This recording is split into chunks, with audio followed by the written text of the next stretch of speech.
Hare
जाती पुढे उतरले पार, जाती पुढे उतरले पार, हा भवसागर साधू संत आवडीचा मंत्र सांगितला सोपा, जेणे नवे गुंफा कुठे काही, जाणत्या ज्ञान नेनत्या ज्या तैशी आवडी, जाणत्या नेनत्या ज्या तैशी आवडी, उतार सांगली तापे केले, आवडीचा मंत्र सांगितला सोपा, जेणे नवे गुंफा कोठे काही, तुका म्हणे मज निरेवले सण, तुका म्हणे मज जाणीला दारू, कृपेचा सागरू पांडुरंग, तुका म्हणे मज दागेला दारू, कृपेचा सागरू पांडुरंग, आवडीचा मंत्र सांगितला सोपा, जेणे नवे गुंफा कोठे काही, पांडुरंगा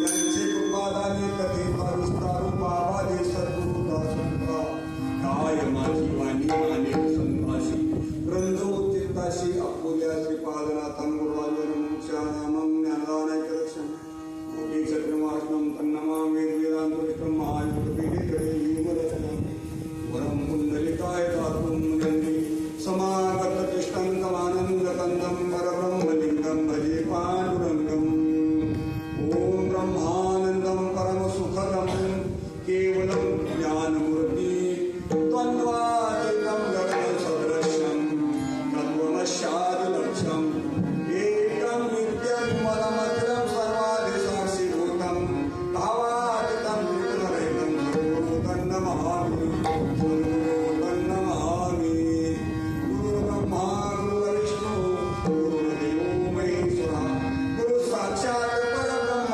तस्मै श्री गुरुवे नमः, आत्मरूप गणेश केल्या स्मरण, होय सकल विद्येचारिकरण, तेज बंधोनी श्री चरण शिरोंचे हे नमस्कार मी आता, नमन माझे गुरु राजा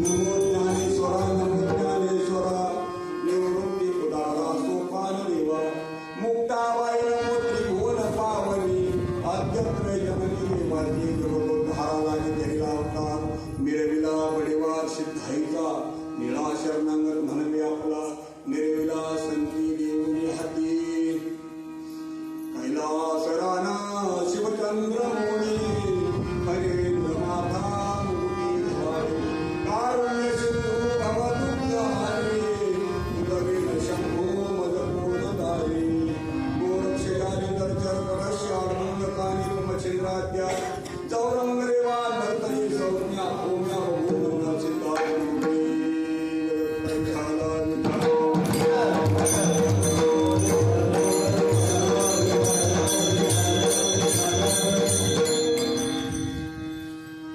माझी यमनीचा जाणून या भाव, तो करी उपाव गुरुराव, आवडीचा मंत्र सांगितला सोपा, जेणे नवे गुंफा कोठे काही, सेवेकरिता घेतला अभंग, जगद्गुरु जगद्वंदनीय संत श्रेष्ठ संत शिरोमणी महाराष्ट्र भूषण वैराग्यातील मूर्तिमंत महावीर सुमंत गुरु परंपरेतील 5 ते सद्गुरूला विनंती करतात, माझ्या काय योग्यता आहे मला माहित नाही, माझी योग्यता काय आहे ही मला माहित नाही, माझी योग्यता जाणून मला उपदेश करा.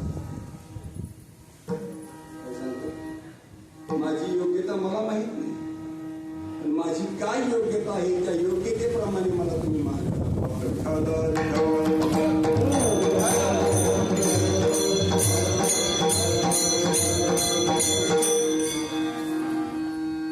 सेवेला सुरुवात करण्यापूर्वी थोडासा परिहार देणं गरजेचं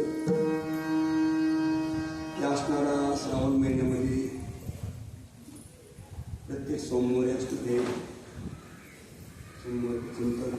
तसं 7-8 महिने झाले प्रत्येक सोमवारी हरिपाठात चिंतन झालं आणि हरिपाठाच्या क्रमाने आलेला आवडले. प्रत्येक सोमवारी हरिपाठाचे एका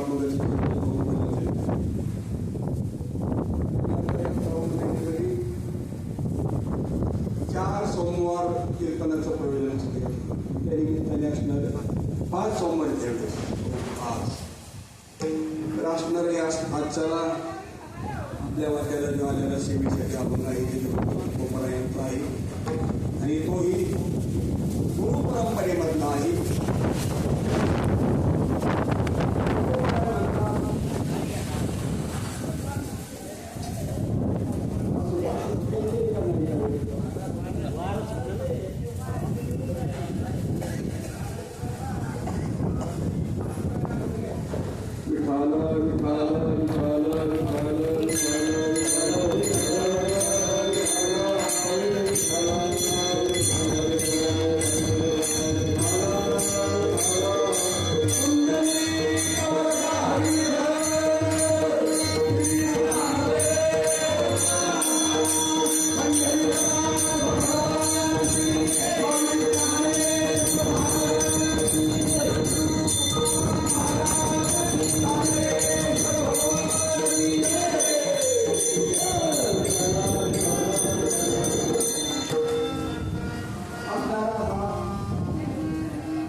या ठिकाणी असणारे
जाती पुढे उतरले त्या मार्गाने ते पुढे गेले जाती त्या मार्गाने जाणारे पुढे गेले उतरले पार ते या भवसागरातून पलीकडे गेले. कारण जाती पुढे उतरले पार ते सायंचा पाठ घातला थोडस बदल जाती पुढे उतरले पार हा भवसागर साधू संत मला जे मला या मार्गाने गेले ते या भवसागरातून पार होते. मग शांती असते विनंती असते शांती आणि त्या तशी आवड ज्यांना कशी आवड असेल मग कशा पद्धतीने होता म्हणजे आणि हाडाचं थोडं पाणी असणार होता तिथं कमी पाणी या ठिकाणी गोड पाणी असतं त्या ठिकाणी थोडंसं पाणी असतं तर उतार दाखवला काही ना उताराच्या मार्गाने उतार सांगली नाव सांगल सांगतानारे मंदारे भक्तीची नारायण नामाची नारायण नामाची काहीला सांगत असणारी नाव दिली काहीला सांगत उतार सांगली ताप हे मला लाकडाला बांधून असे ताप दूर असे लाकडाला बांधून तिथे बसायची व्यवस्था करून ताप पेठा त्याच्यामध्ये असणाऱ्या 2 लाकडं बांधायचे पेठा त्याच्यामध्ये बसायचे अशी ज्याची योग्यता असेल तसं ज्याची जशी योग्यता जाणत्याची देणत्याची सगळे जाणते ज्याला जशी आवड ज्याला ज्याची जशी आवड आहे तशा पद्धतीने त्याला साधन पण तू कोण करायला सांगतात माझ्या तसं नाही केलं मला तुकाराम योग्य काय केलं तुका म्हणे दहावीला तारू मला तारू दाखवला कोण आवडीचा कारण असा तुका म्हणे दहावीला तारू तो हा कृपेचा सागर पांडुरंग कारण मला आवडीचा तारू असणारा कृपेचा सागर पांडुरंग दावला आणि त्याच्याकडे पाहून मी हा भवसागर तुकोपरायटीने सांगतात भवसागर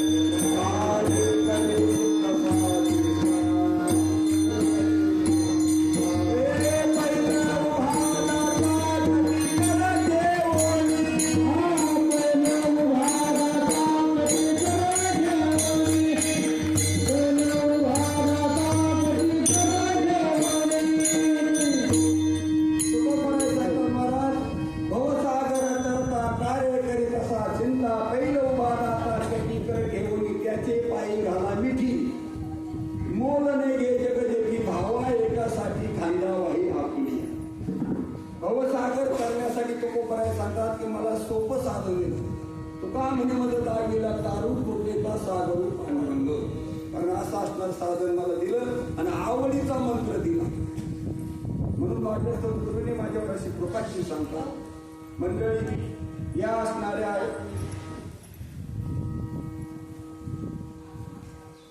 जगामध्ये एक अधिकारी नाही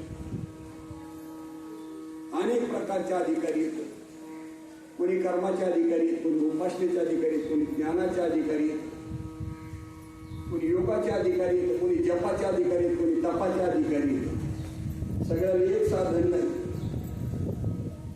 सगळ्यासाठी एक साधन नाही प्रत्येकाच्या अधिकाराप्रमाणे त्याला साधन दिलं महाराज ज्ञानाच्या मार्गाने जर जायचं ठरलं तर ज्ञानाच्या मार्गाने कोणलाही जाता येत महाराज ज्याचं क्षम दम उपरती दीक्षा त्याला साधन चतुष्ट म्हणतात विवेक वैराग्य क्षमाधी षटक असे त्याचे पूर्ण झालेले तो ज्ञानाचा अधिकारी ज्ञानाचा अधिकारी कोणी होत नाही कोणताही ज्ञानाचा अधिकारी होत नाही ज्ञानाचा अधिकारी दुर्मिळ कुठेतरी आहे उपासनेचा अधिकारी वेगळा योगाचा अधिकारी वेगळा प्रत्येकाचा अधिकार भिन्न भिन्न आहे परंतु महाराज आपला अधिकार आपल्याला कळत नसतो आणि आपला जर अधिकार आपल्याला कळाला असता तर मला परीक्षा घ्यायची गरज लागली नसती शाळेमध्ये परीक्षा ठेवतात ना मग विद्यार्थ्याला जर आपला अधिकार कळाला असतो परीक्षा घ्यायची गरज कारण कसं त्या पद्धतीने महाराज अधिकार त्याला माहीत नसतो आणि म्हणून साठी महाराज ते संत ते अधिकार ठरवतात कोणत्या योग्यतेच आहे ते त्यांना कळावं बरं का कळालं तर योग्य नाही तर महाराज मग घोटाळा होण्याची शक्यता असते जर अधिकार नाही कळाला अनाधिकाराला जर एक गोष्ट गेली तर तिथं योग्य असं त्याचा विनियोग होत नाही अनाधिकाऱ्याच्या वस्तूचा विनियोग होत नाही त्याच्या मात्र साधा मृदंग आहे हा मृदंगाचं ज्ञान असून त्याच्याकडे गेला तर त्याची व्यवस्था राहू शकते आणि जेव्हा या मृदंगाचं ज्ञान नाही त्याच्याकडे गेलं त्याला धोरण राहू शकते नाही का ज्याला ज्ञान असेल पेटी आहे मला जी पेटी पेटीचं ज्ञान असेल तर त्याच्यातून अनेक राग पडू शकतो पण ज्याला त्या पिढीचं ज्ञान नाही ते पिढी उंदर खाल्याशिवाय खाणार नाही का. अनाधिकारी आणि अधिकारी हा अधिकार महाराज मनुष्य सर्व त्या ज्ञानाचे अधिकारी आहेत, सर्व त्या असणाऱ्या भगवत प्राप्तीचे अधिकारी आहेत, पण एकच मार्ग सर्वासाठी नाही, एक मार्ग सर्वासाठी नाही असे त्याच्याप्रमाणे. म्हणून तो कोपराय सांगतो किंवा या गुरु परंपरेच्या अभंगामध्ये की माझी जशी योग्यता असेल, माझी जशी योग्यता असेल तसं मला सापडणार. माझे मनीचा जाणून या भाव काय माझ्या अंतकरणातला भाव आहे तुम्ही जाणू शकता, दुसरं कोण जाणू शकतो. एक संत आणि देव भगवंत महाराज जीवाच्या अंतकरणातला भाव जाणू शकतो, बाकी त्याला कळत नसतं. संतांना माहिती याला काय दिलं पाहिजे, जसं आईला माहिती आपल्या या मुलाला आपण काय खाण्याचे कोणाला कळतं, हे आईला कळतं. जन्म दिलेली आई जाणू शकते की या मुलाला काय दिलं पाहिजे, तसे संत जाणतात.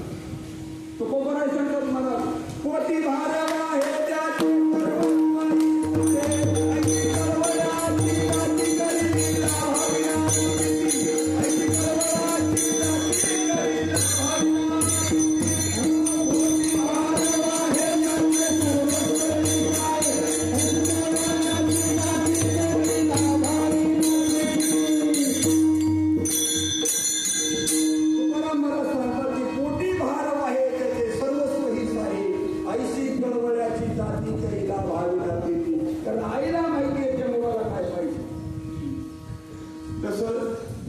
संतांना माहिती कोण कमी अधिकाराचा आहे, त्या अधिकाराप्रमाणे संत उपदेश करीत असतात. आणि म्हणून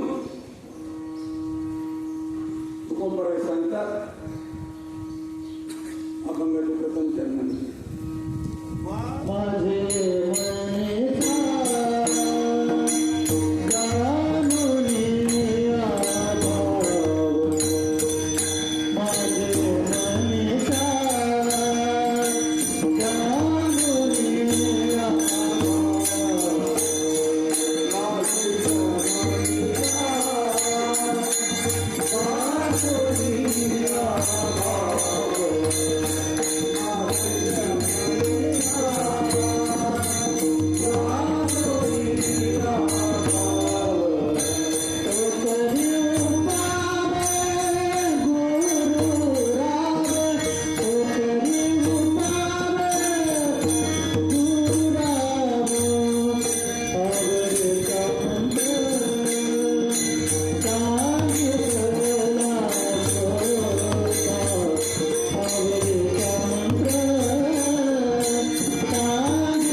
मी नरशिंग उदाहरण सांगत होतो.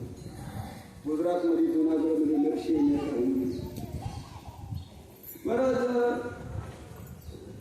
ते लहान असताना शंकराची उपासना, शिवाची उपासना खूप उपासना केली महाराज त्यांनी. आणि भगवान प्रसन्न झाले. शिव प्रसन्न झाला की तुला काय पाहिजे, काही ठरलं तुला काय पाहिजे. त्यावेळेस म्हणले तर मी तर बालक मला काही कळत नाही, मी काय मागावं. लहान मुलाला काय कळतं काय मागावं, कोणला कळत नाही. म्हणजे पण एक म्हणजे तुम्हाला जे आवडतं ना ते मला, तुम्हाला जे आवडतं ते मला. त्यावेळेस मग त्यांनी सांगितलं मला रास क्रीडा आवडतं भगवंत. काय आवडतं मला, रास क्रीडा भगवंत. म्हणजे मग मला ती द्या. आणि मग ठरले मला ते रास क्रीडा आपण ठरलं. मग असणारे शरद पौर्णिमे खेळायचं. आणि त्या शरद पौर्णिमेच्या रात्रीच्या मला ठरलं त्यांचं जाण्याचं. दोन्ही गोपी झाले. भगवान शंकरही गोपी झाले आणि नरसिंह त्याला गोपी तयार केली. आणि ज्यावेळेस गोपी तयार केलं, गोपी होऊन महाराज ते वृंदावनामध्ये गेले, त्यावेळेस ते रासक्रीडेचा आनंद मला त्या ठिकाणी तो नरसिंह मेहतेने घेतला. तसं जर म्हटलं असतं नरसिंह मेहतेने मागायचं तर काय मागितलं असतं बरे? अरे आज्ञानी माझी योग्यता तुम्हाला माहिती आहे, मला माहित नाही काय लागत आहे, पण तुम्हाला जे आवडतं ना ते मला. त्यावेळेस मला त्या रासक्रीडेमध्ये नरसिंह मेहतेला मध्ये उभं केलं होतं, हिलाळ धरून उभं राहण्यासाठी.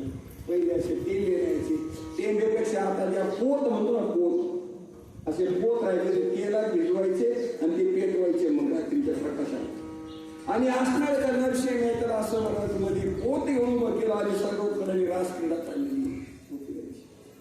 रासक्रीडा चालताना मला ते पोत जळत जळत आला, पोत तर जळाला पण हात सुद्धा पेटला, पण याची सुद्धा जाणीव नाही.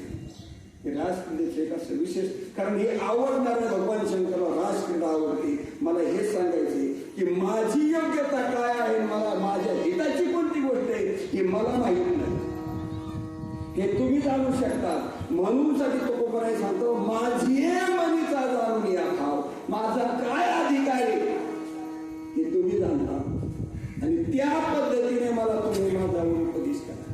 तो करी उपाव, मला कोणता रोग आहे, याला काय औषध दिलं पाहिजे. रोग्याला रोग कळत नसतो, ज्याला रोग कळतो त्याला रोग नसतो, ज्याला रोग आहे त्याला रोग कळत नसतो, त्याचा उपाय माहीत नसतो, ज्याला उपाय माहिती आहे त्याला रोग नसतो. मग आता मला रोग आहे, पण मला कोणता रोग, याला कोणतं औषध दिलं पाहिजे हे तुम्ही जाणू शकतात ना सद्गुरू, हे तुम्ही जाणू शकतात. माझ्यावर तो उपाय करा. म्हणून साठी त्यांच्यावर उपाय कोणता करावा, तर मला त्यांनी उपाय जीवाला सगळ्यांसाठी आपण कलियुगमध्ये एकच उपाय सगळ्यात सोपा आहे बरं का. तसं उपायाची वाण नाही. भगवान ते सांगतात मध्ये, माझ्याकडे येण्यासाठी उपायाची वाण नाही, पण त्या उपायाने येण्यासाठी त्याचा येण्याचा अधिकार आहे का.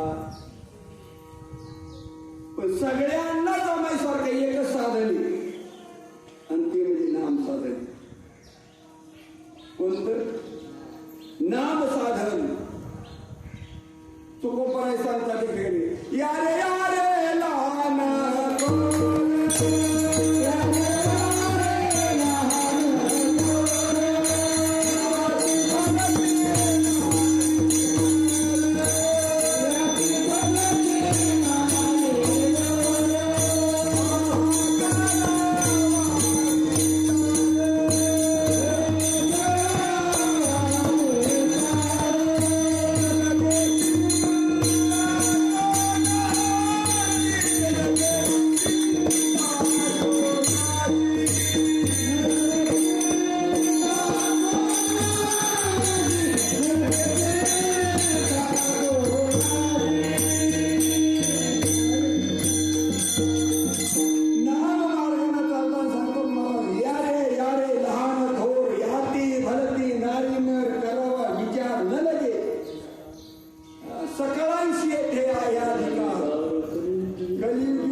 वक्त्याचं एक विशेषत्व, वक्ता श्रेष्ठ जेवढे करतो, जे तुम्ही तुमच्या निरोपणासाठी घेतले त्याचा विचार करणं गरजेचं. निरोपणासाठी जे चिंतन आहे त्याचा विचार करणं गरजेचं. निरोपणाचा अभाव असं सांगतो की माझी मनीचा जाणून या भाव. आता इथे असंच करा म्हणून नाही सांगितलेलं, माझी योग्यता काय त्या पद्धतीने माझ्यावर उपाय करा. आणि मग आता जर पाहिलं, 4 युगामध्ये साधनं भिन्न भिन्न होऊन गेले. काही ठिकाणी जप होता, काही ठिकाणी यज्ञ होते, काही ठिकाणी तप होते, पण कलियुगामध्ये हे साधन चालत नाही. कलियुगामध्ये एकच साधन चालतं, कलियुगा माझी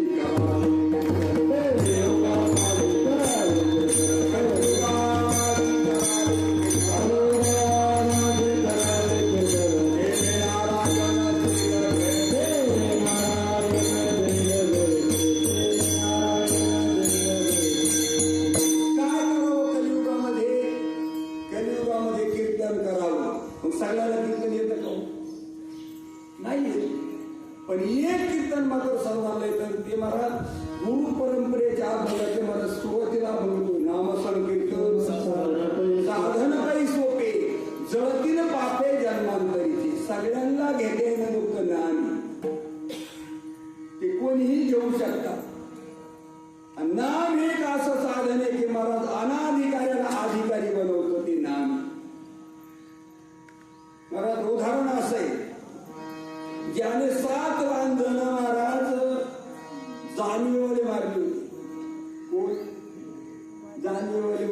जागेवर किती मारले असते.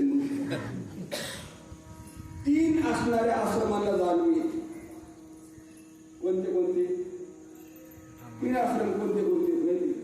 ब्राह्मणाला जाणवे, क्षत्रियाला जाणवे आणि वैश्याला जाणवे. हे 3 आश्रमाला जाणव असणारे महाराज. तर ते 7 रांजण जाणव ब्रह्महत्या आणि जाणव ज्याला असतो ब्राह्मण असतो बरं का. कारण जे क्षत्रियाला वैश्याला त्याच असणाऱ्या महाराज गायत्रीचा उपदेश केला असतो जाणव घालताना सगळ्याला एकच. आणि असे असणारे ब्रह्मवेत्ते त्याला ब्रह्मवेत्ता म्हणतात. असे ब्रह्म जाणणारे 7 रांजण महाराज खडे असे ब्रह्मवेत्ते मारले होते. पण नारद महर्षीने महाराज रामनामाचा उपदेश केला. त्याला राम सुद्धा म्हणता येत नव्हतं. उर्फाट्या नामे वाले किंकर वंदे झाला. राम म्हणायच्या ऐवजी मरा म्हणत होता. काय म्हणतो मरा मरा. पण महाराज त्या राम नामाची साधना केला तर परिणाम असा झाला महाराज. कोळ्याची कीर्ती वाढली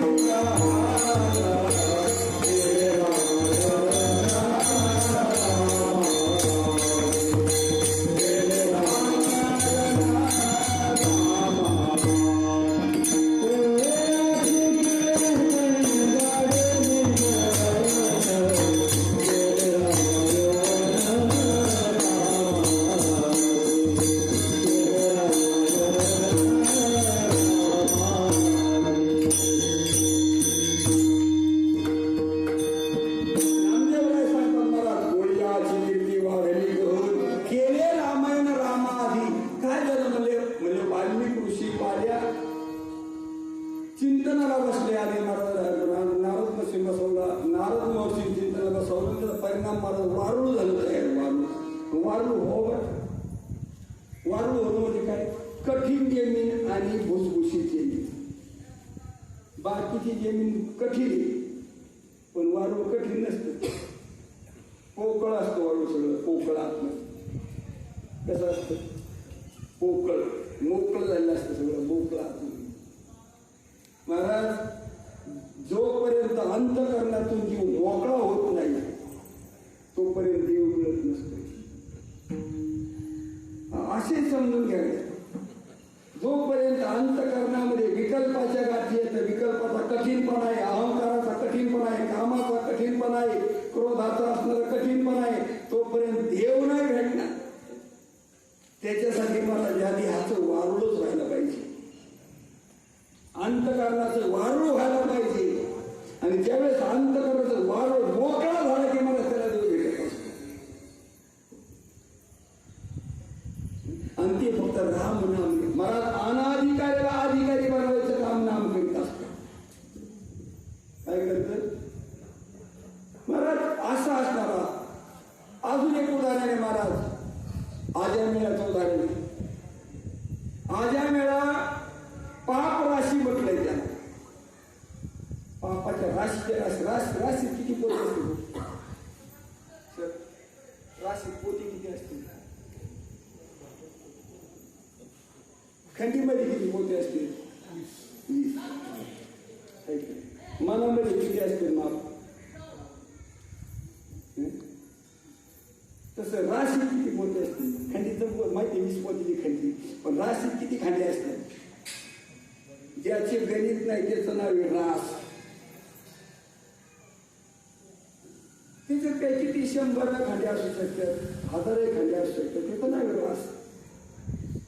असे असणाऱ्या राशी. कारण आजा मेळा पाप राशी म्हटलंय ना. किती पाप केलं महाराज? त्याने असं कोणतं पंचमहापातक होतं?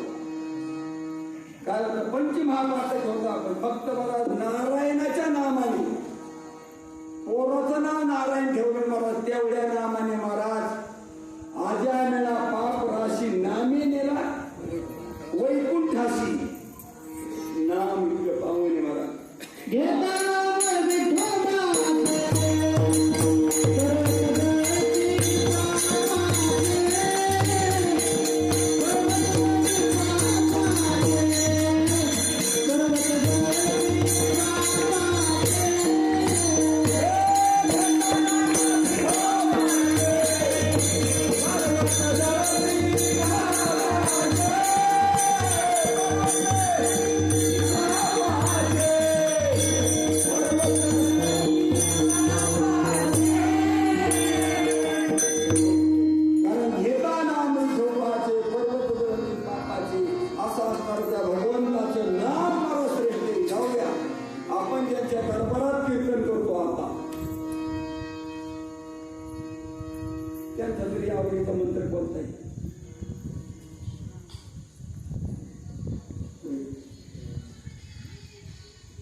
राम जप मंत्र हा शिवाचा राम जप. महाराज शिव हळहळे तापला तो या नामे शीतळ झाला. शिव हळहळ म्हणजे महाराज ज्यावेळेस समुद्र मंथन झालं त्या समुद्र मंथन 14 रत्न निघाले त्याच्यामध्ये विष नावाचं रत्न निघालं. बाकी ते सगळे वाटून घेतले कारण बाकीचे पण विष कोणी घ्यायचं त्यावेळेस विष कोणी घ्यायचं महाराज मग विष कोणी घ्यायला सगळ्यात पहिले वारकरी असणारे महाराज भगवान शंकर. मग त्यांना सर्वांनी विनंती केली त्यांनी ते हळहळ विष महाराज ज्यावेळेस प्राशन केलं. प्राशन केल्यानंतर महाराज ते विष खाली उतरून नाही दिलं कंठात ठेवलं महाराज म्हणून त्यांना निळकंठ ठेवला आणि या कंठामध्ये भगवंताचं नाम होतं महाराज त्यांच्या. काय होतं मग हे शीतल होण्यासाठी महाराज त्यांनी अंगाला भस्म लावलं. सीता भस्म संघात महाराज लावलं. हिमालयात जाऊन राहिले. सर्प घेतले अंगावर माथ्यावर गंगा घेतली चंद्र घेतला शीतळ झाली नाही. पण एक भगवंताचं नाम घेतलं महाराज शिव हळहळे तापला तो या नामे शीतळ झाला. तर असं असणार सर्वांच्या आणि महाराज नाम घेण्यासाठी शिकलेला लागत नाही. नाम घेण्यासाठी महाराज कोणी पदवीधर लागत नाही. नाम घेण्यासाठी तुम्हाला संस्थेत जाण्याची गरज नाही. नाम घेण्यासाठी कीर्तन शिकण्यासाठी संस्थेत जावं लागेल. मृदंग शिकण्यासाठी संस्थेत जावं लागेल. पण नाम घेण्यासाठी संस्थेत जाण्याची गरज नाही. सगळ्यांना घेते येण्यासारखं नाम. आणि ही गोष्ट महाराज आपल्याला कळत नाही. मग बऱ्याच वेळा आपला अधिकार नसताना आपल्याला ते साधन दिलं जातं आणि ते दिलं की त्याचा परिणाम विपरीत होतो महाराज त्याच्या अंतकरणात. त्याचा उत्कर्ष होण्याच्या ऐवजी घसरतो खाली साधन नाही कळालं कारण त्याचा अधिकार नाही. म्हणून तो कोबरा विनंती करतो बाबा देवा माझा तर मला अंत करण्याची योग्यता माहीत नाही.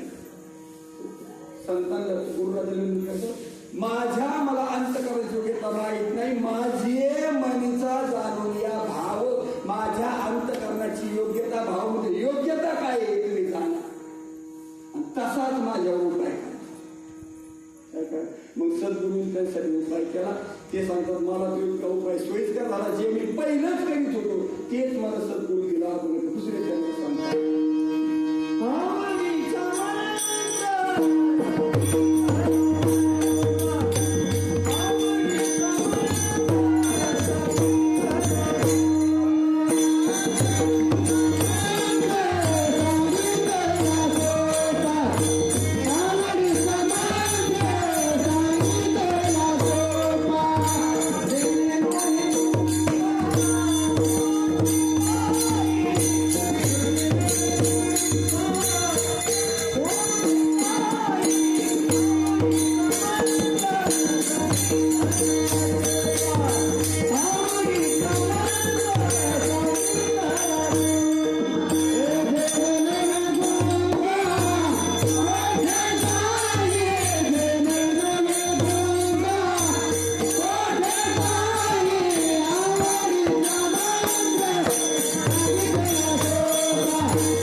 भगवंताच्या सगुण नामाचं चिंतन केलं आणि तेच म्हणले तू आता काय कर म्हणले बाबाजी आपले सांगितले नाम मन मध्ये राम कृष्ण हरी. महाराज त्यावेळेस परंपरेच्या भागामध्ये सत्यगुरूला एक कृपामध्ये केली परी नाही घडली सेवा आई साखरेले वाटे गाथा गंगा स्नान मस्तकी तुझा ठेविला भोजना मागती तू पावशर कडेला विसर स्वप्ना माझी. मंडळी अभंगाचं चिंतन करीत असताना या अभंगात मला सत्य गुरु आहे. गुरुरायाने माझ्यावर सत्य कृपा केली. काय केली माझ्यावर सत्य कृपा केली आणि सत्य कृपा करून महाराज त्यांनी मला भोजनाला तूप पावशेर मागितलं. काय मागितलं पहिली गोष्ट तूप कळावं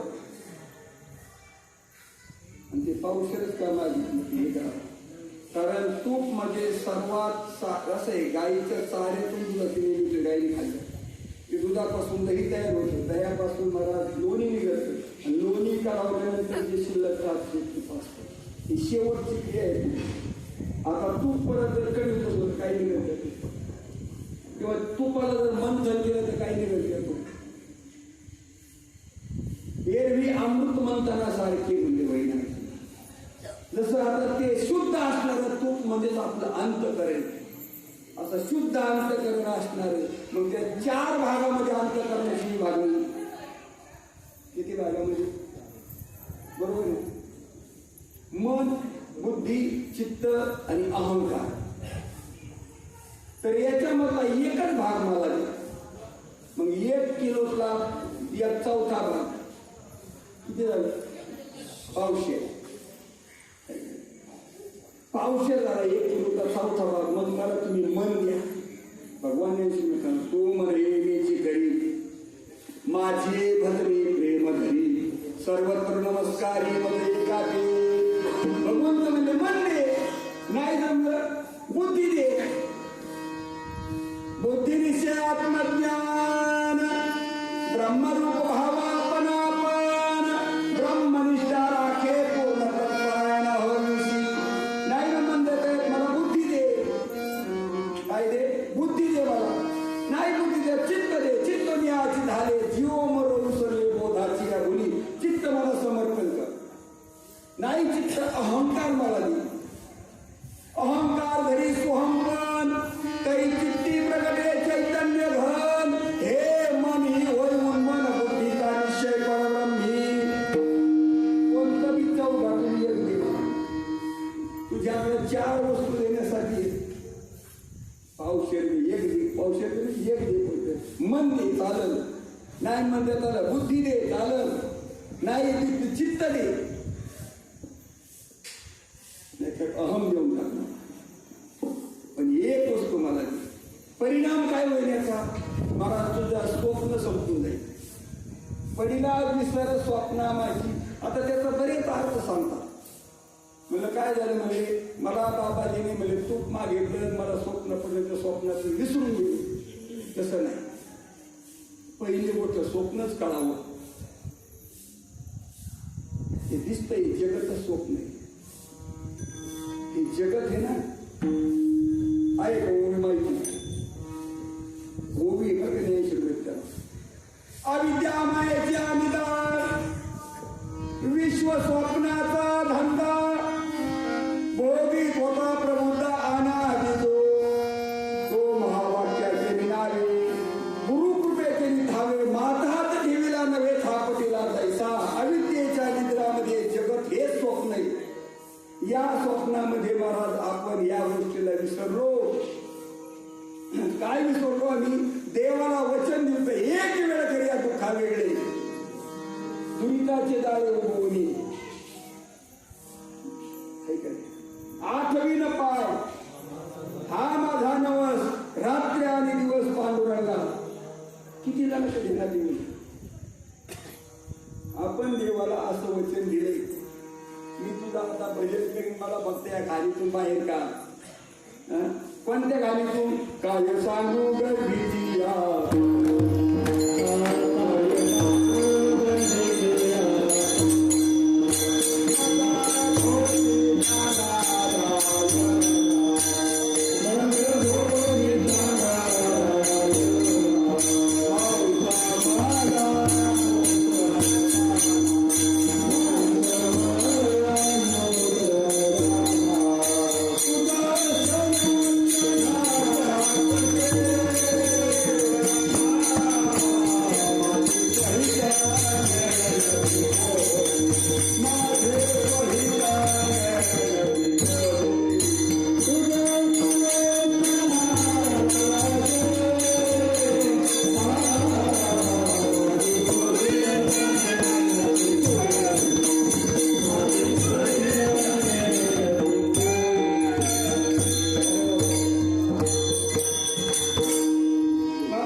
गर्भामध्ये काय दुःख येईल. बाळ महाराज उत्तान पाद असतो गर्भामध्ये. बाळ कसा असतो? उत्तान पाद कळला. जसे उताने पाय असते वर पाय असते त्याचे, वर पाय असते उत्तान, उताने पाय वर असणार उत्तान पाद. गर्भामध्ये कसा सरळ असतो का? असा खाली टोपण वर पाय असते त्याचे, असा असतो तू.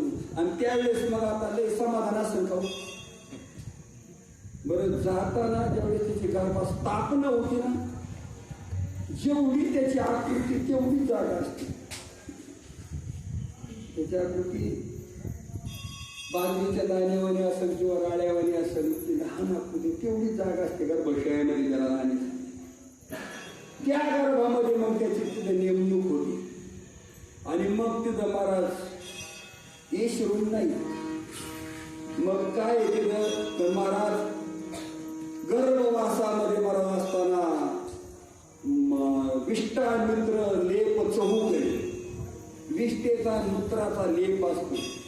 नाकी कोणी कुर्म केली, गर्भवासीचे दुःख गाडे, काय वर्णून कवनापुढे. मग आता त्या ठिकाणी मग पायी भरलं तरी आपल्याला किळस येते बा. पायी भरलं तरी किळस येते. त्या असणाऱ्या 60 महिन्यामध्ये मला त्याची नेमणूक असते तिथं त्या गर्भाशयामध्ये. आणि ती बी जागा मला आईस पैस नाही. आता बसताना स्वतः जागा मला आईस पैस धरून बसतो तिथं. ती बी जागा नाही. मला मुटका असतो, अर्धा राजा असतो, अर्धा तोळ्यावर असतो ना, असा अर्धा असतो उलटा उभा. आणि त्या ठिकाणी मग महाराज त्याचा देवाचा संवाद असतो. त्यावेळेस त्याला ते गर्भामध्ये त्या भगवंताचा साक्षात्कार होतो. आणि त्यावेळेस तो भगवंताला विनंती करतो की एक वेळ तरी या दुःखावी दुरिताचे जाळे उगवून आठवीन पाय हा माझा नवश देवा, तुझं मी रात्रंदिवस भजन करीन, रात्रंदिवस भजन करीन महाराज असं म्हणतो.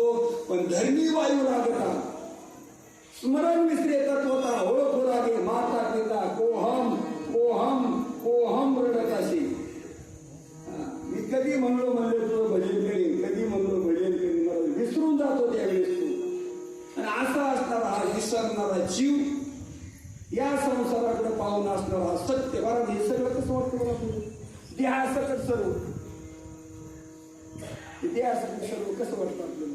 खरं वाटतं का खोटं वाटतं?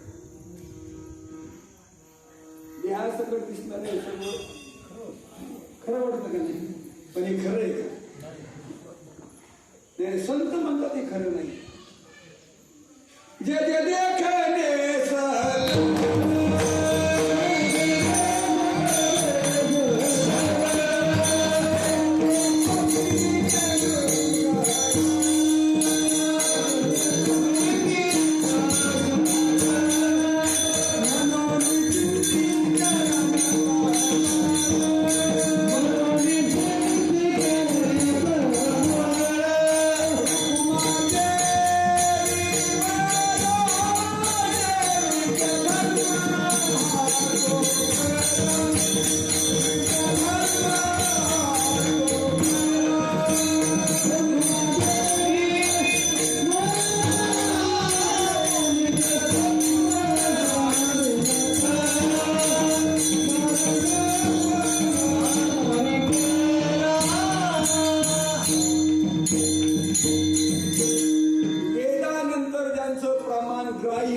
त्यांना मी मन लिहून टाकलं.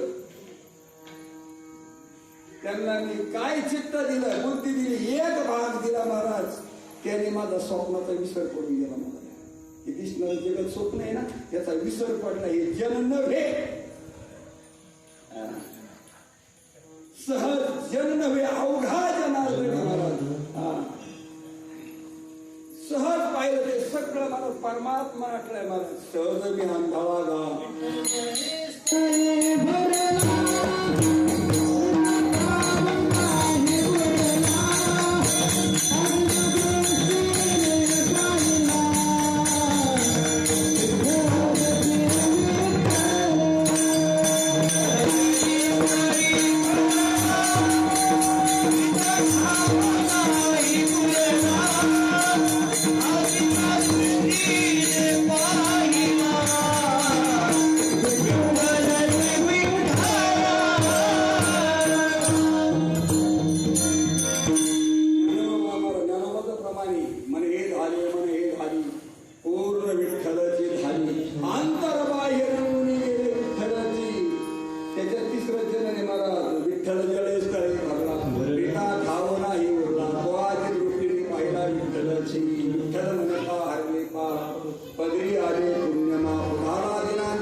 विषय असा आहे की मला तुकोपराय सांगतात सहज मी आंधळा निज निराकार पंथी वृत्ती निवृत्त झाली जनन दिसे तेथे मी माझे हरपणे ठाई जेथे जेथे ते सुखे मी निज लोका शून्य सारून येते.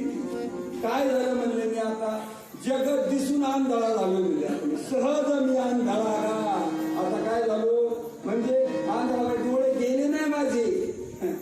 मला जे मायेचे डोळे होते ते माझे गेले. आता अंधाळा झालो तिला. आता हे जन नाही दिसत तिला. मग ते अदृश्य झाले. काही जे दृश्य जे होते हे दृश्य दिसत होतं ना ते अदृश्य झाले. म्हणजे काय झालं एकच झालं महाराज आम्हाला आता अलंकार न दिसता त्याच्यामध्ये 24 कॅरेट सोनं दिसतं. काय दिसतंय त्याच्यामध्ये 24 कॅरेट असणारं सोनं दिसतंय आम्हाला. एवढी आमच्या पर्यंत झाले. त्या सद्गुरूंच्या उपदेशाचा एवढा परिणाम झाला महाराज. त्या असणाऱ्या सद्गुरूवर विश्वास ठेवला तेवढा परिणाम झाला की हे अख्खा परमात्मा म्हटला असं आमच्या बुद्धी निश्चय झाले. मी सुखे मिळत लोका शून्य सारून तिथे त्रिकुट शिकली गाथा मिळे आई ती टाकिली पात्र धुळी धर्म अधर्म अशा कोल्हाळ चुकवला तर गुणाचा ओळसा ओळवी 17 विघातीने पुरविली इच्छा. चिंतनाचा विषय असा आहे हा सर्व परमात्मा नटलाय. हा सद्गुरूच्या चरणावर असणारा मराठ्या अंतकरण समर्पित केल्याचा. मग मराठ्या पुढचा म्हणजे ना घेऊ माझी मनीचा. मग मला ज्या बंगाला क्रम आहे त्या बंगाला एकावर करता येत नाही. पहिल्या अभंगाचा आशय घेतला पुढे तुम्हाला बोलता येणार नाही. आणि विषय असा आहे की माझ्या सद्गुरूने माझ्यावर कृपा केली आणि म्हणून माझ्या मनाचा भाव जाणला तो माझ्यावर उपाय केला. त्यांनी मला माझा पहिला भ्रम काढला. काय केलं त्यांनी सद्गुरू मला पहिली गोष्ट भ्रम निघावा. काय निघावं आपल्याला भ्रम येईल. काय भ्रम येईल मी देह आणि सगळं माझं हा भ्रम आहे आम्हाला. काय आपलं भ्रम येईल मी देह आहे आणि सगळं माझे. हा भ्रम प्रत्येकाला हा भ्रम आहे. प्रत्येकाला स्वतःला मी देह समजतोय आणि हे दिसतंय सगळं माझे. मला हा भ्रम जोपर्यंत जात नाही तोपर्यंत सुखी होता येत नाही. हा भ्रम गेला पाहिजे. मी माझे तुझे न धेरी टाकी ओपरते ओझे पाप रत्नादेव विजय फळती श्री विठ्ठलाची करा विठ्ठल स्मरण. हे मी माझं आणि तुझं हे गेले पाहिजे पहिले. आणि जर हे नाही गेलं ना तर काय नाही मला किती परमार्थ गेलं तर काय नाही जैसे ती. हे जर नाही गेलं तर काय होतं. आणि जर मी कोण हे कळावा आणि तर माझं काय आहे कळावं. मला ज्याला मी कोण हे कळालं की त्याचं काही राहतच नाही. आणि ज्याला जोपर्यंत मी कोण हे कळत नाही तो सगळंच त्याचं आहे. मग बायको त्याचे पोरं त्याचे इस्टेट त्याची जमीन त्याची माती त्याची दगड त्याचे आणि नरक सुद्धा त्याचाची. कोणाचा ज्याला मी नाही कळाला त्याचा. ज्ञानोपराय सांगतात महाराज आहे मी कोण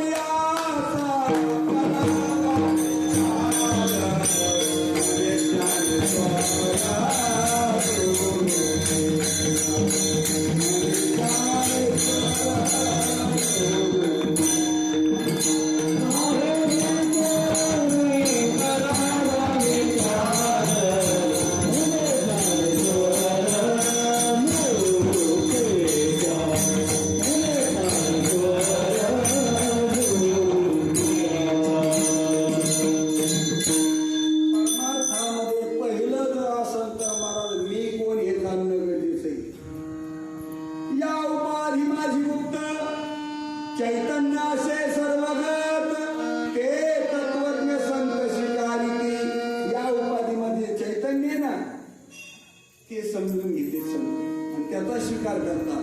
कारण मी कोण हे कळणं गरजेचं आहे. मला मोक्ष मेल्या पाठी आमाशी होईल आईसे ते बुंदी ते आती मूर्ख दीप गेल्यावरी कैसाचे प्रकार झाका झाकत आहे अशी असायची. म्हणून साठी गोष्ट कळणं गरजेचं आहे. मी कोण. आणि सद्गुरूने माझ्यावरतीच कृपा केली. सत्यगुरुराय कृपा म्हणजे काय कृपा केली.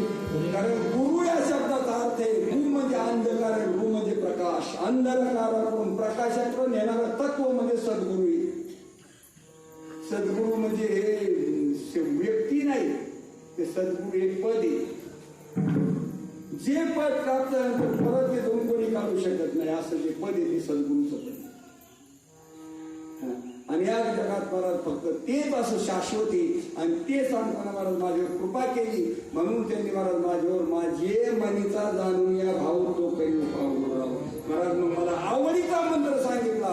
कारण एक गोष्ट अशी मंडळी ज्ञानोबा सांगतो का मी नाही सांगितली.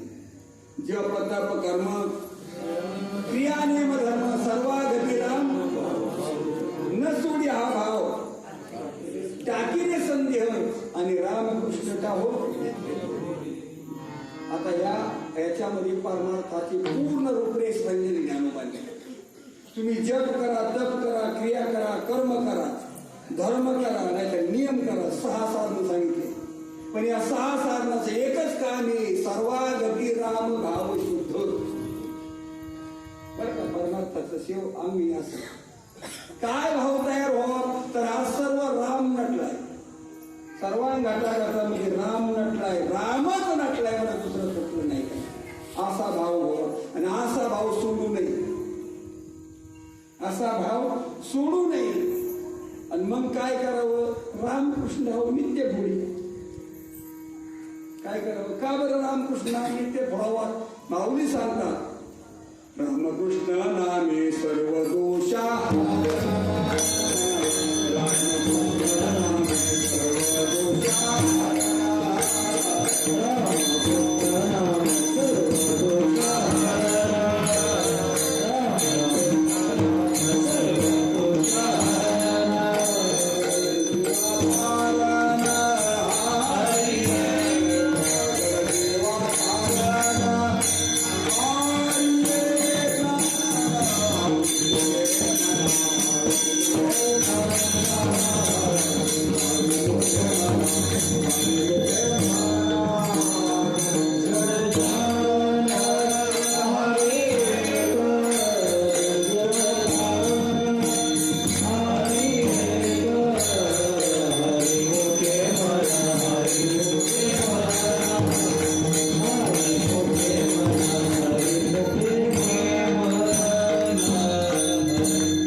जे आचार महाराज शास्त्र विरुद्ध, समाज विरुद्ध, संत विरुद्ध आहेत त्याला भ्रष्टाचार म्हणतात.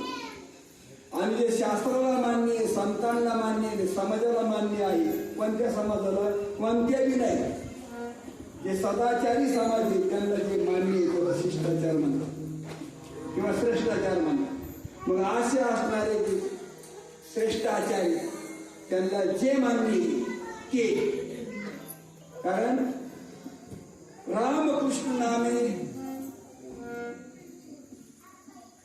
साजी हृदय मध्ये स्मरण हे विचारलं. रामकृष्ण नामे सर्व दोष हरणा हे चाललं. रामकृष्ण नामे सर्व दोष जातात. मग राम काय करतो महाराज आचार सांगतो. आचार एक पत्नी एक वचनी एक बाणी शास्त्रावर संतावर बोलले वाल्मिक तैसेची करीन वर्तून दावीन नामा म्हणे. जसे वाल्मिकाने बोलून संतांच्या वचनावर विश्वासी आपल्या पिताच्या वचनावर पित्याने स्वर्गात वचन दिलं 2 वर दिली होती.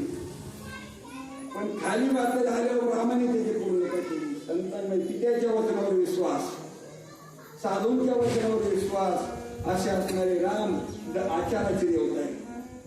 आणि कृष्ण हा विचार काय कृष्ण गीता भागवत करीती श्रवण अखंड चिंतन विठोबाचे. महाराज गीतेमध्ये भगवान श्रीकृष्णाने अर्जुनाला जगावं कसं सांगितलं आणि त्याच भागवतामध्ये उद्धवाला मरावं कसं सांगितलं.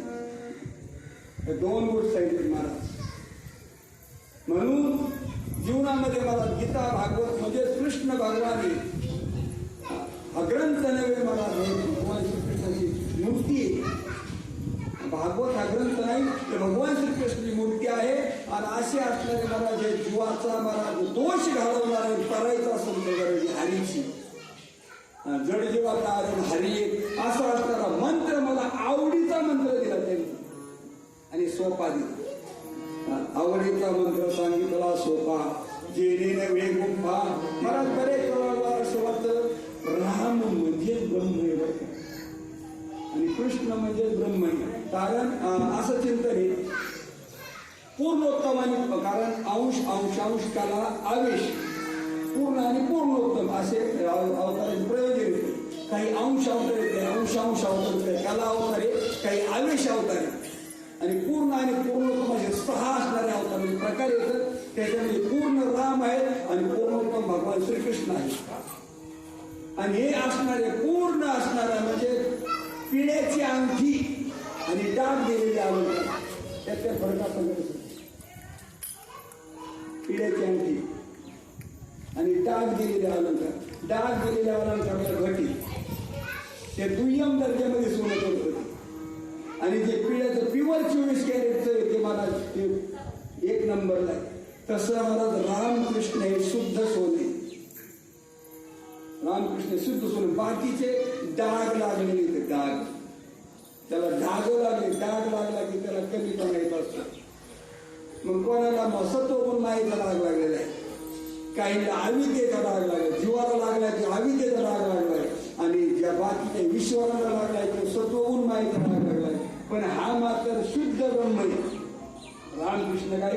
आणि म्हणूनसाठी या जीवाला तरण्यासाठी त्या भगवंताने केलेल्या लीला त्याचं नाव हे जीवाच्या कल्याणासाठी आहे. म्हणून सांगतो मला रामकृष्ण टाहो नित्य भूरी कारण त्या नावाने जीवाला तरुण जाता येतं. आणि म्हणून माऊली स्वयं त्यांना सांगतो मला रामकृष्ण नामी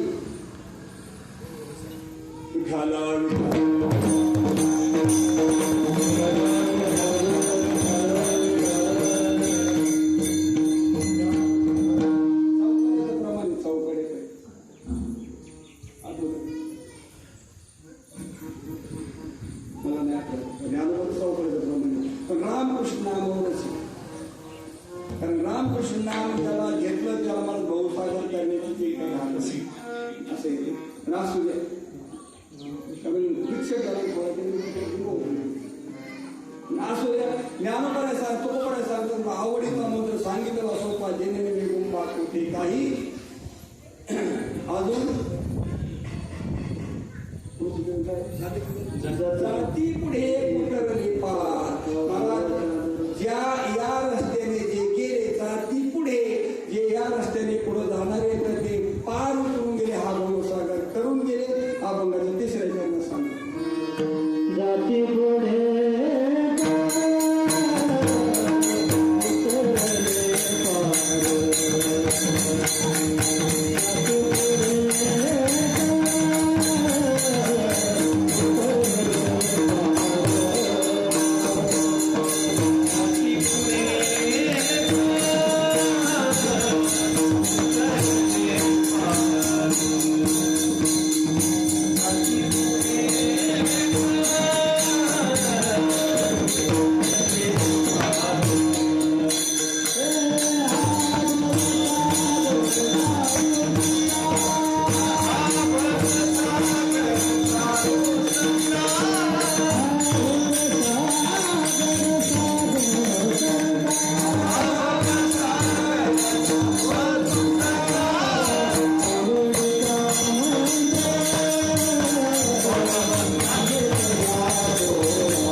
तशा पद्धतीने मला त्याला साधन दिलं. अभंगाच्या चौथ्या चरणात त्याच्या जशी आवडी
जशी आवडी सरसागरी त्याच्या आवडीप्रमाणे, नेणता असेल त्याच्या आवडीप्रमाणे, ज्याला जशी आवड असेल तसं. महाराज असं असतं, एकच गहू असतो, एकच गहू. किंवा आजच्याला महाराज आपल्याला गोकुळाष्टमी, मग गोकुळाष्टमी सगळ्यांच्या घरी एकच साबुदाणा आणलेला असतो.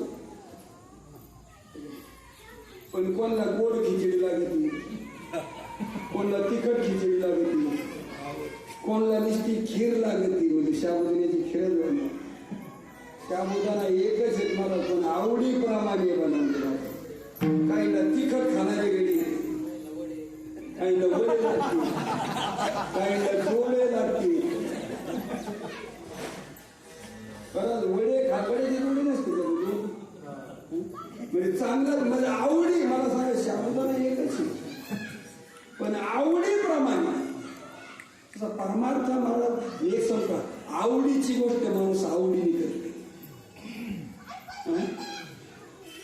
आवडीची गोष्ट मला लाडलेली गोष्ट आवडीची गोष्ट पाहिजे. समजा एखाद्याला कीर्तन ऐकायची इच्छा नाही, बळच आणलं आणि ते बसवलं, त्याचं कीर्तन ऐकलं. ज्याला आवडीने कीर्तन ऐकायचं म्हणत त्याचं. कारण आवडीचा मोठा प्रश्न आहे. आवडीची जाती वेळी आणि वाचे आले ते बडबडी. आवडीचा माणूस मला काही बोलला तरी गोड लागते, आणि न आवडणारा व्यक्ती मला चांगलं जरी बोलतो हे याचं वाचतं का म्हणतात.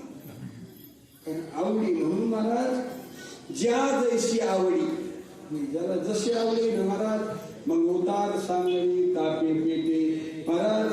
म्हणून उतामध्ये त्याला आवडीप्रमाणे दिलं जातं. मग आता काही मंडळी मला पाण्यात भिनारी येतं, नावं तरी बसायला भीती वाटते. बरेच माणसाला मला पाण्याची भीतीच वाटते.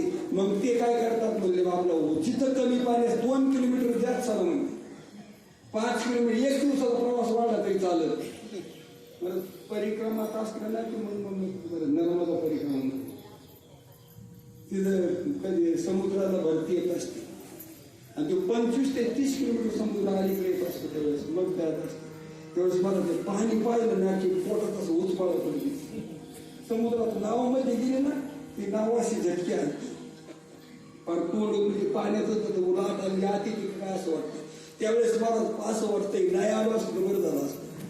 अशी मंडळीची मला पाण्याला भिणारी की आपलं मोठं लांब तर एक दिवसाचा प्रवास वाढतोय म्हणजे, पण थोडं तिथं पाणी म्हणजे आपल्या कमरेपर्यंत पाणी असलं अशा ठिकाणी किंवा कोड्या माणिक्या पाण्यातून जाऊन उतार सोपं असणार त्या रस्त्यावर जातो. म्हणजे थोडं लांबून चला काय म्हणले नाही त्याला काय नावत बसून जाऊ म्हणजे. मग ते किती पाण्यात नावत बसून जाते. काय काय महाराज काय असे लाकडं तोडतात, त्याला आपण पाण्याचे बाग करतो ना, पानाचे केळी आहे, नाळीचे पान, नागिनीचे पान, ते नागिनीच्या पानाचे बाग करतो. ते काही झाडं लावायचे मध्ये, हा पांघरायचे, आणि ते झाड असं आहे ते तोडलं लगेच तरी बांधले पाण्यात बुडत नाही. ते तर बुडत नाही पण दुसऱ्याला बुडते. बाकीचे झाड वाळावं लागते लाकडं पण ते ओलं झाड तरत. तसे ते 2-4 झाड लाकडं बांधले की मला त्याच्यावर तुम्हाला बसता येतं. काही धैर्यवान असं म्हणजे त्याला काय लागत म्हणजे आता आपण नाव तयार करून त्यांनी जाऊ. काय काय महाराज 1 लाकूड धरून 2 लाकूड धरून पलीकडे महाराज ज्याचे त्याच्या योग्यतेप्रमाणे ते सांगतात की महाराज जाणत्या नेणत्या ज्या जैशी आवड. जाणता असला बाबा पाण्याचा बऱ्याच वेळा महाराज आता तुमची नदीच्या कडेच्या माणसं भीमा नदी महाराज त्यांना पूर आलं होतं दिवाळीच असते त्यांची. पुरामध्ये काही वाहून येतं मला मोठ्याने पूर राहिले तर मग मला त्या पुरातून ती वस्तू काढली. मग पुरातून वस्तू काढायची म्हणलं की मला पोहून जावं लागतं. सावळत ना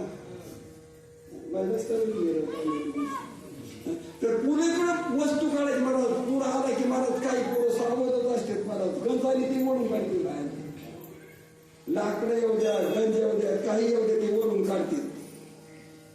मग आता ते जाणते त्यांना माहिती आपण पाण्यात जाऊ बाहेर येणारच पण घेणारी माणसं मला जात नाही. जाणं त्या त्या ज्या दिवशी आवडी उतार सांगली कोणी उताराने कोणी सांगलीने म्हणजे नावेने कोणी तापेने कोणी पेटे बांधून अशा योग्यतेप्रमाणे मला सर्व जातात.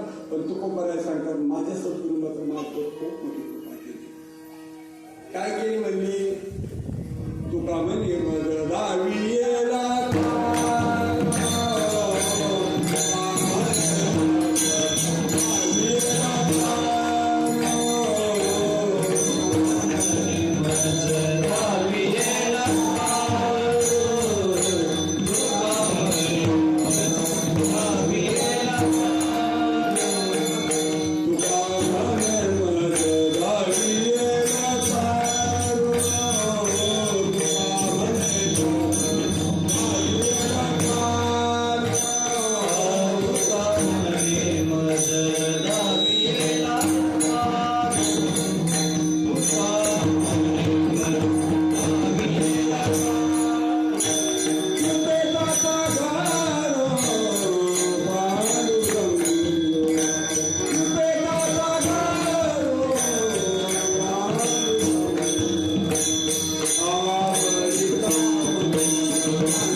संसार सांगडी कापी पेटी तुका म्हणी संती जागी लतारू कृपेचा सागरू पांडुरंग. महाराज शास्त्राने अनेक मार्ग सांगितले पण तो कोपऱ्या सांगतो मला संतांनी सोपा मार्ग सांगितला. का म्हणी संती जागी लतारू कृपेचा सागरू पांडुरंग. कृपा करणारा कृपेचा सागर असणारा पांडुरंग मला लावला आणि त्यांच्या नामाच्या चिंतनावर मी करून गोष्ट अशी बरं का. एकदा कोणत्याही बैठकीची एकदा विसंगती झाली पुढे जुळवणे होता सगळं होताच सगळं. एकदा बैठक बिघडली कसं असते जसं संसारात मला एकदा संसार नाचलं की परत जुळवायला किती पाहतो हा बैठकीचं तसं एकदा विसंगती झाली ना कोणत्याही गोष्टी मला म्हणून विक्षेप कीर्तनी भजनी विक्षेप हेच पायी मरणी आणि विक्षेपाला मला विक्षेपाला सगळे चंचल काही नाही पडत जुळतच नाही पडत. ते जुळवायचं म्हणजे बळत जुळायचं म्हणजे पांगलेलं असतं सगळं. पण कटकेश्वराच्या कृपेने आपण पर्यंत आलो. महाराज परमार्थामध्ये सगळ्यात महत्वाचं चिंतन आहे. आम्ही माळ घातली म्हणजे आम्ही आता देह राहिलो नाही. माळ घालायची तू काही देहावर तुळशीपत्र ठेवले आम्ही आतापर्यंत आम्ही देह मी म्हणत होतो. आता संतांच्या कृपेने हे कळालं की मी देह नाही. मग आता मी कोण आहे मी कोण आहे हे कळणं गरजेचं आहे. आणि मी कोण कळालं की देव कोण हे बी कळाल्याशिवाय कारण भगवान सांगतात मम वंशे जीव होती जीव होते सनातन मन शब्दात इंद्रियाने देव सांगतो ते सर्व माझे काय करावं. देहाच्या नादी लागली मनाच्या नादी लागली ज्ञान इंद्रियाच्या नादी लागली शरीराच्या नादी लागली आणि माझ्यापासून लांबली आहेत माझ्याच वंशस्थ आणि त्याची इच्छा आहे की याने आपल्यापर्यंत यावं म्हणून वेदाच्या रूपाने शास्त्राच्या रूपाने पुराणाच्या रूपाने संतांच्या रूपाने ते आपल्याला सांगण्याचा प्रयत्न करायचा. आता आपल्याला ती पटत नाही ह्या गोष्टी गहू पण ज्ञानोबा असताना किती त्यांना पटला समजेल. आणि मला त्यांना आनंदी जर माधुगिरी मागून नाही दिली म्हणजे पटलं म्हणावंच कसं. ज्या कोपराला मला देहूमध्ये राहून दिलं नाही तो कोपराय सांगतात कोपला पाटील गावचे लोक आता मी कवना भीक मागवा तर कोणाकडे मागू मला नाही का हेच सांगत होते ते तुम्ही देह नसून आत्मरूपे न म्हणे देह माझा मग भरवसा कळ देवाची बरे तुका म्हणे खरे तुम्ही न म्हणे देह माझा. पण आम्हाला वाटतं आम्ही तर पाटील येतो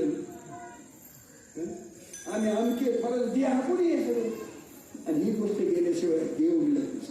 कारण जवळ रात्र आहे तोवर प्रकाश नसतो तिथं प्रकाशित रात्र नसते. जिथं देह भाव आहे तिथं देव भाव नाही जिथं देव भाव आहे तिथं देह भाव नाही. आणि अशा पद्धतीने मला चिंतन आहे. पण आता जाऊ दे आता एका आपलं प्रारंभ तसंच असतं. नेमकं त्या टायमाला विषय का व्हावा झाला पण ही आपण कटकेश्वराच्या सद्गुरुनाथाच्या कृपेनेपर्यंत आलो. सर्वात महत्वाचा सार म्हणजे शेवटचा जन्म आहे. शेवटची पाळी एक मनुष्य जन्म चुकल्या वर्ण फेरा पडे याच जन्मी ओळखी करा आत्मा राम संसार संभ्रम होऊ नका संसारी असावे आसोनी नसावे कीर्तन करावे वेळोवेळा नामा म्हणे विठू भक्ताचे द्वारी घेऊन या करी सुदर्शन. चिंतनाचा विषय असता म्हणून सर विचार करा क्षणभंगूर नाही भरवसा. कोणत्या क्षणाला शेवट बहिणी सांगता येत नाही. म्हणून मरण्याच्या आधी आपण कोण इथे जाणणं गरजेचे हे संतांनी जाणलं म्हणून त्या संतांचं भजन करू. ज्ञानेश्वर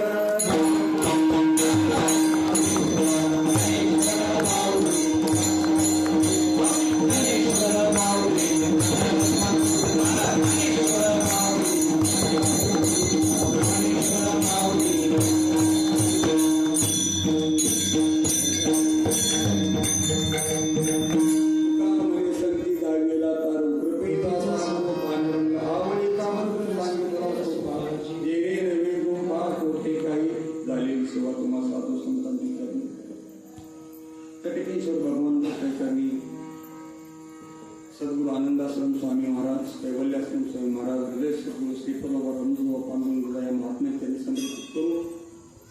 महाराज न्यूनतेतू त्या अधिकतेसारखे करून घ्यावे तुमची विनंती तशी तुमच्या पायाच्या प्रसादी काही बोललेलो विनोदी नोया तुझे तुमचे बडबडलो सी तुमच्या कृपेचे पोसणे जन्म कामणी काही चुकलं असं बरोबर असं हे भगवंतात ते आपण काय बोलणार आहे साळून की मंजुळ बोलत शिवानी तशी कविता धनी वेगळाच आहे तो शिकवतो कसं बोलतो म्हणून त्याच्याकडे पूर्ण महाराज विठ्ठल जय